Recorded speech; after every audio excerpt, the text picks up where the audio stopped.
Hi, പുതിയൊരു വീഡിയോയിലേക്ക് സ്വാഗതം. ഈ വീഡിയോ ഹൈറേഞ്ചിനെ കുറിച്ച് തന്നെയാണ്. എന്തുകൊണ്ട് നമ്മുടെ ഭാര്യ ജനങ്ങളെ മനസ്സിലാക്കുന്ന, പാവങ്ങളെ മനസ്സിലാക്കുന്ന, പാവങ്ങളുടെ കണ്ണീരൊപ്പുന്ന, പാവങ്ങളൊപ്പം നിൽക്കുന്ന ഭാര്യ എന്തുകൊണ്ട് ജനകീയനാകുന്നു എന്നുള്ളതാണ്. നമുക്കൊക്കെ എന്തുകൊണ്ടാണ് ഭാര്യയെ ഇഷ്ടപ്പെടുന്നത് എന്നുള്ളതിൻ്റെ ഉദാഹരണമാണ് ഇന്ന് ഭാര്യ ലീഡർമാരുടെ ഗ്രൂപ്പുകളിൽ കൊടുത്ത ഒരു റിപ്ലൈ.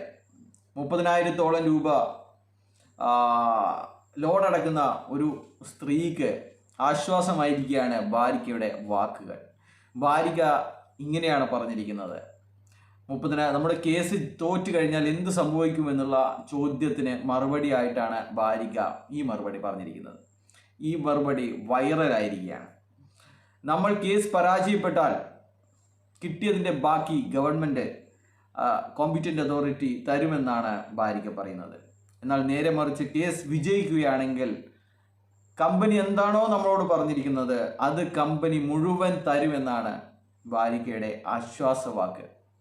എന്തായാലും ഒരുപാട് ആൾക്കാർക്ക് എന്താവും, കേസ് തോൽക്കുമെന്ന് ഉറപ്പാണ്. പക്ഷെങ്കിൽ അതിനുശേഷം എന്താകും, നാണക്കേട് ഭയന്ന് കേസ് കൊടുക്കാനോ അല്ലെങ്കിൽ കമ്പനിക്കെതിരെ പറയാനോ ഒന്നും തന്നെ ആരും തയ്യാറാവില്ല.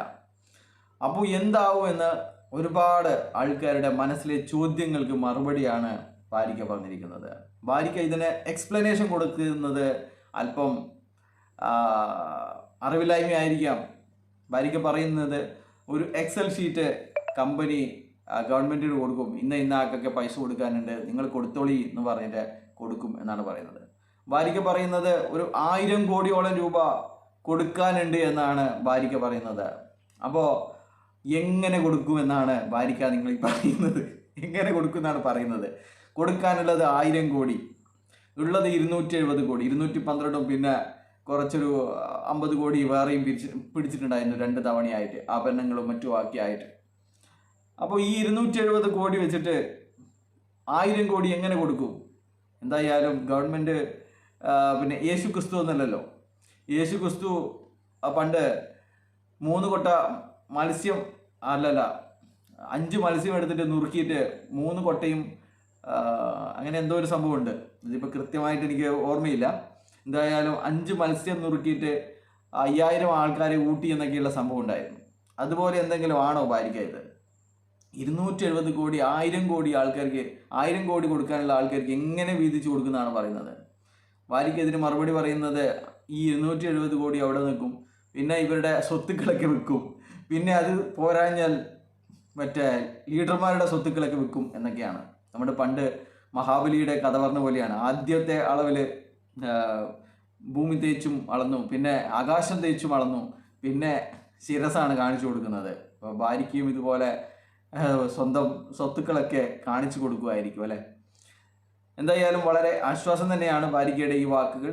ഭാര്യയ്ക്കും അല്ലെങ്കിൽ ഭാര്യയെ പോലെയുള്ള ആൾക്കാർ യാഥാർത്ഥ്യത്തിലേക്ക്, കമ്പനി എന്തായാലും കേസ് തോൽക്കുമെന്നുള്ള ആ ഒരു ഇതിലാണ് ഫസ്റ്റത്തെ മറുപടി.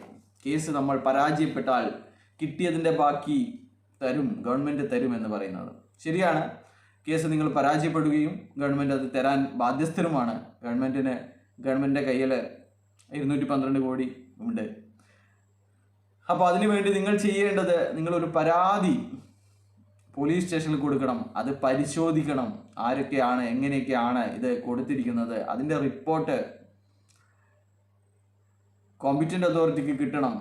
കോമ്പീറ്റൻ്റ് അതോറിറ്റി അത് അസിസ്റ്റൻറ്റ് കോമ്പീറ്റൻ്റ് അതോറിറ്റിയായ ജില്ലാ കളക്ടർക്ക് കൊടുക്കും. അവരത് പരിശോധിച്ച് ഡെസിഗ്നേറ്റഡ് കോർട്ടിൽ റെഫർ ചെയ്യും. അങ്ങനെ ഡെസിഗ്നേറ്റഡ് കോർട്ടിൻ്റെ സമ്മതത്തോടു കൂടിയാണ് ഈ പൈസ തിരിച്ച് കിട്ടുക. എല്ലാ ക്ലെയിമുകളും ഇതിനെ ക്ലെയിം പെറ്റീഷൻ എന്നാണ് പറയുക. നമുക്ക് ഇതുമായി ബന്ധപ്പെട്ട് നിരവധി സർക്കുലറുകൾ ലഭ്യമാണ്. ചീഫ് സെക്രട്ടറി തന്നെ ഒപ്പിട്ട സർക്കുലറുകൾ ഉണ്ട്. എങ്ങനെയാണ് ക്ലെയിം പെറ്റീഷനുകൾ പരിഗണിക്കേണ്ടതെന്നും അതിനെ ഒരു ആൾ ക്ലെയിം പെറ്റീഷൻ ഇട്ട് കഴിഞ്ഞാൽ എന്തൊക്കെയാണ് അതിനെ ചെയ്യേണ്ടതെന്നൊക്കെയുള്ള സംഭവങ്ങളൊക്കെ നമുക്ക് വെബ്സൈറ്റിൽ തന്നെ അല്ലെങ്കിൽ ഇൻ്റർനെറ്റിൽ തന്നെ സെർച്ച് ചെയ്ത് കഴിഞ്ഞാൽ കിട്ടാവുന്നതാണ്. അപ്പോൾ നിങ്ങൾ ചെയ്യേണ്ടത് ഇത്തരത്തിലുള്ള ക്ലെയിം പെറ്റീഷൻ എത്രയും പെട്ടെന്ന് കൊടുക്കുക എന്നുള്ളതാണ്. ബൈ.